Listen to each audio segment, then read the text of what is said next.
In The Lamb, during the quickening of 10-year-old Kenny, I was trying to figure out a way in which I could make him look like he was 800 years old, because that's who lived inside this 10-year-old's body. What I decided to do was to take and shoot our stunt coordinator, John Wardlow's eyes, and I matted those into Kenny's face.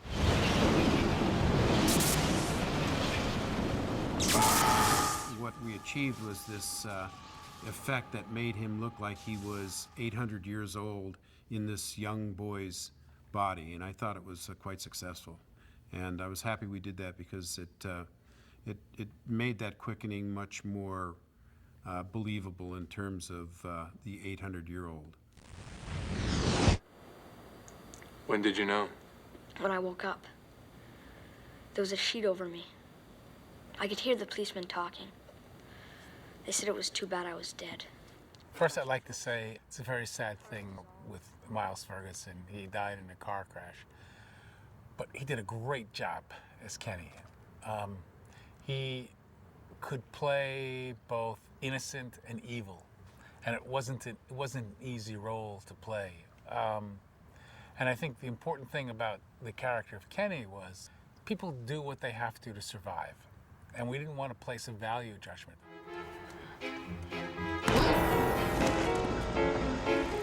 You know what the Chinese say? Every day you fish adds another year to your life. You think so, Frank? He was evil because he would kill good guys and bad guys, but if you're 4 feet 6 inches tall and you have to fight a world of 6 feet 5 inch, 240-pound guys, you're not going to survive very long. So you have to survive with your brain.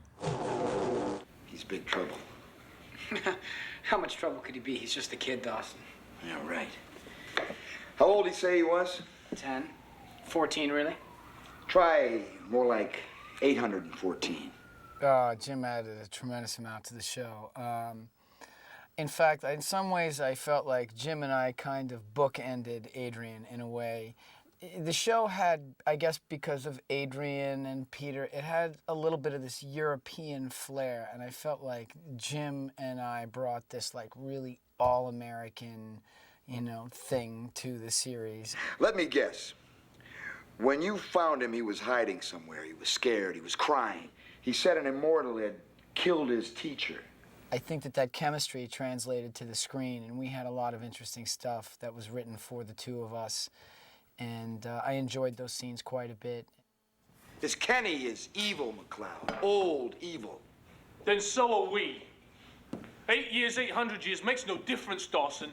He's doing what we all do. He's fighting for his life. Mac, he's a lying little bastard. He sets up people who try to help him. I felt like he dealt with Adrian and Joe Dawson dealt with McLeod in a similar way to the way in which my character did. It's just that he was a little bit older. Like, he was almost the older brother and I was the younger brother.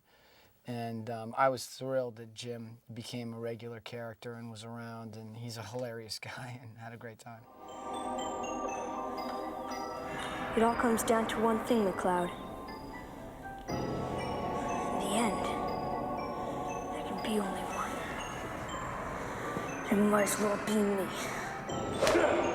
We thought Miles Ferguson, that was Dennis and I, Dennis directed The Lamb. We both loved that kid as soon as we saw him, and we knew he was perfect. He could be angelic. He could be the most, evil kid in the world when he turned on those eyes. He'd been overlooked by other casting directors in the city for a while, as they'd considered him just, not experienced enough, not professional enough.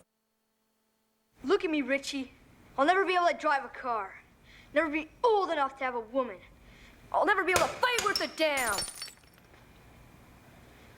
Oh, man. I can't do anything right.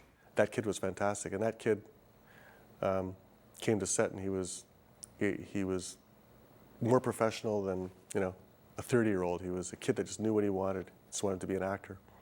And it's too bad he didn't live to, grow old to be an actor.